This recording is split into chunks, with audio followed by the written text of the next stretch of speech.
Ni nam več nerodno.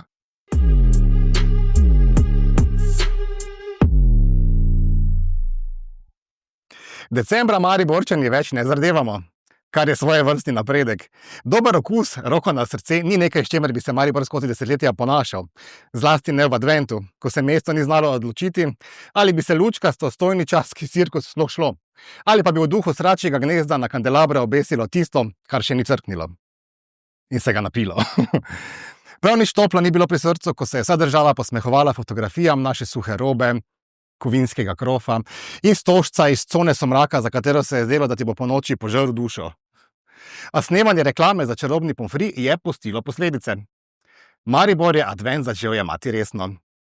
Po novem se predstavlja kot nekakšen rekrutiran bivši huligan, ki si je nadel poškrbljeno srajčko in se pridno počesal na prečko.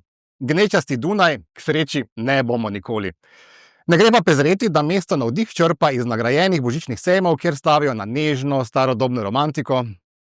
Maribor sicer ne bi bil Maribor, če ne bi meščani za prihod v staro jedro potrebovali izgovor, ki je največkrat na veselje gostincev koncertna masovka. Zakaj pa ne? Stojnice so končno poenotene, programa je veliko za vse generacije, ponudba je pestra, a ziheraška, ustvarjajo povpraševanje. Cene? Takšne, ki se nam v tujini na sejmih zdijo samoumevne, doma pa vredne zgražanja.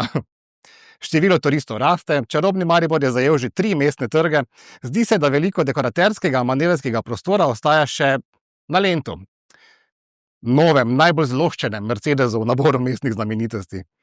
Kmalu se na Trg Svobode vrne desališče, ki bo tam še januarja. Kako bi bilo, če bi ga nekoč postavili v mestnem parku, recimo? Svetlobe je vse več. Tradicija, gremo na lučke in kuhančka, se bo meščane prej ali slej naselila. In če se vam zdi, da lučk še vedno ni dovolj, nad trgom Leona Štuklja po novem visi velika srebrna disko krogla.